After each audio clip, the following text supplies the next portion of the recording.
نحمدہ ونصلی علی رسولہ الکریم اما بعد فاعوذ باللہ من الشیطان الرجیم بسم اللہ الرحمن الرحیم۔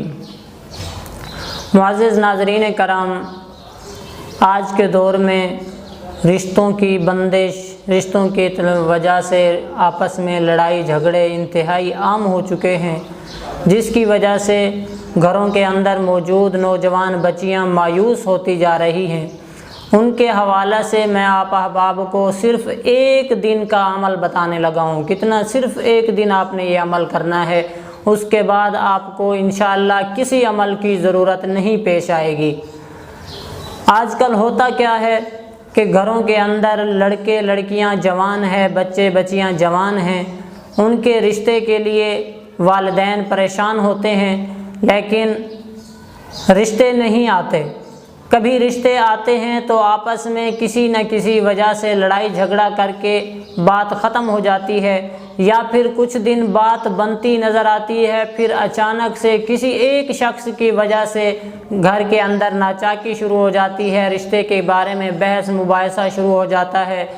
کبھی پھپھو کا اعتراض آ جاتا ہے تو کبھی خالہ کا اعتراض آ جاتا ہے، کبھی بہن بھائیوں میں سے کوئی ایک بندہ ناراض ہو جاتا ہے کہ یہ رشتہ وہاں پہ نہیں کرنا، یعنی جس گھر کے اندر آپ نے رشتہ طے کیا ہے وہ لوگ اچھے نہیں ہیں، مجھے پسند نہیں ہے، تو یہ رشتہ نہیں ہونا چاہیے۔ صرف ایک شخص کی وجہ سے یہ رشتہ ختم ہو جاتا ہے۔ بار بار ایسے معاملات ہوتے رہتے ہیں جن کی وجہ سے بچیوں کے دل ٹوٹ جاتے ہیں، لڑکوں کی جو ہے اپنی شادی کا نام لے کے مایوسی سی چھا جاتی ہے، جس کی وجہ سے بچے بچیاں پریشان ہو جاتی ہیں۔ اس معاملے کو ختم کرنے کے لیے میں آپ کو وظیفہ بتاؤں گا، لیکن آپ کو میں ایک بات بتاتا چلوں کہ یہ معاملات ہوتے کیوں ہیں۔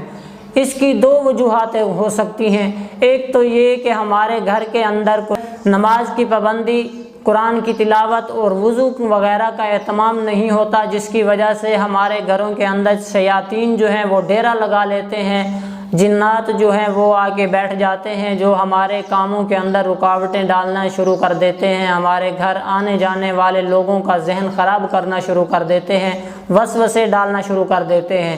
دوسری وجہ یہ ہوتی ہے کہ ہماری برادری کے اندر، ہمارے رشتہ داروں کے اندر ہمارے سجن ایسے ہوتے ہیں کہ جو ہماری خوشی سے خوش نہیں ہو پاتے۔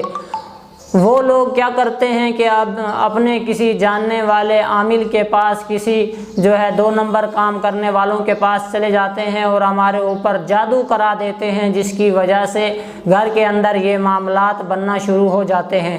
تو اس کو ختم کرنے کا ایک ہی طریقہ ہے کہ بندہ اپنے آپ کو رب تعالیٰ کی بندگی پر آمادہ کر لے اور اپنے آپ کو باوضو رکھے، گھر کے اندر قرآن مجید کی تلاوت، نمازوں کی پابندی کرنا شروع کر دے۔ اگر یہ معاملات زیادہ بگڑ جائیں تو پھر کسی روحانی معالج سے بھی آپ کو رابطہ کر لینا چاہیے، ان کا سہارا لے لینا چاہیے۔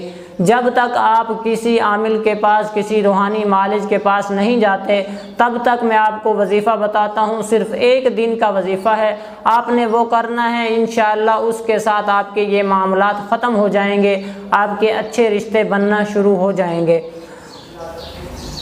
وظیفہ کیا ہے؟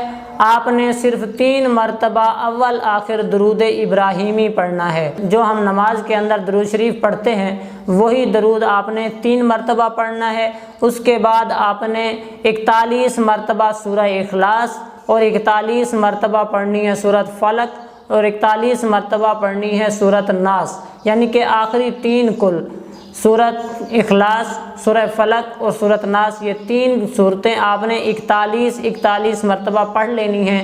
وہ آپ نے 5 لیٹر پانی لینا ہے، اس کے اوپر دم کر دینا ہے، اور آپ کے پاس چینی ہو آپ چینی کے اوپر دم کر دیں، اور نمک آپ کے پاس ہو اس کے اوپر بھی دم کر دیں۔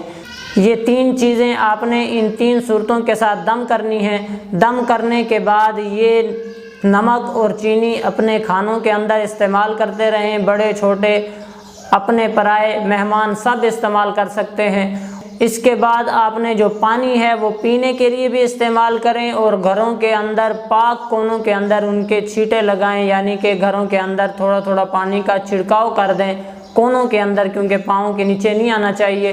اس کا عمل کو کرنے کے بعد انشاءاللہ آپ کا یہ رشتوں والا معاملہ حل ہو جائے گا، گھروں کے اندر ناچاکیاں ختم ہو جائیں گی اور آپس کی محبتیں انشاءاللہ بڑھنا شروع ہو جائیں گی۔